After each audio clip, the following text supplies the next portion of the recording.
Police বদলিতে কড়া বার্তা নির্বাচন কমিশনের।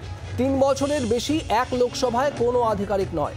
সংশ্লিষ্ট আধিকারিকদের বদলি নিয়ে সমস্ত রাজ্যকে নির্দেশ। পুনরায় একই লোকসভায় যাতে বদলি না করা হয়, সব রাজ্যকে এই মর্মে নির্দেশ জাতীয় নির্বাচন কমিশনের। সুতপা সেন আমাদের প্রতিনিধি রয়েছেন, আমাদের রাজীব চক্রবর্তী আমাদের প্রতিনিধি রয়েছেন আমাদের সঙ্গে। রাজীব, ঠিক কি নির্দেশ জাতীয় নির্বাচন কমিশনের? দেখো, লোকসভা নির্বাচন প্রায় আসন্ন এবং এই নির্বাচনী প্রস্তুতি শুরু করে দিয়েছে জাতীয় নির্বাচন কমিশন।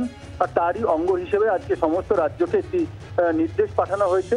সেই নির্দেশে বলা হয়েছে যে পুলিশ এবং অন্যান্য আধিকারিকদের যারা একটি জায়গায় একটি জেলায় 3 বছর ধরে কাজ করেছেন, তাদের যদি বদলিও করা হয়ে থাকে তাহলে সেক্ষেত্রে এমনভাবে বদলি করা যাবে না যে যাতে যে জেলায় তাকে বদলি করা হয়েছিল পাশের জেলাতেও যদি বদলি করা হয় সেক্ষেত্রে একই লোকসভায় তাকে বদলি করা যাবে না। অর্থাৎ যাতে যিনি 3 বছর একটা জায়গায় কাজ করেছেন, কাজ করার পর তাকে যদি বদলি করা হয়ে থাকে আর সেটা যদি একই লোকসভা কেন্দ্র হয় তো সেটা করা যাবে না। এইভাবেই, এই মর্মেই কিন্তু নির্দেশ পাঠানো হয়েছে।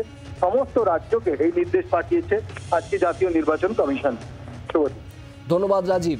3 বছরের বেশি এক লোকসভায় কোনো পুলিশ আধিকারিক নয়, আর এই বিষয়েই সমস্ত রাজ্যকে নির্দেশ পাঠিয়েছে রাজ্য নির্বাচন কমিশন।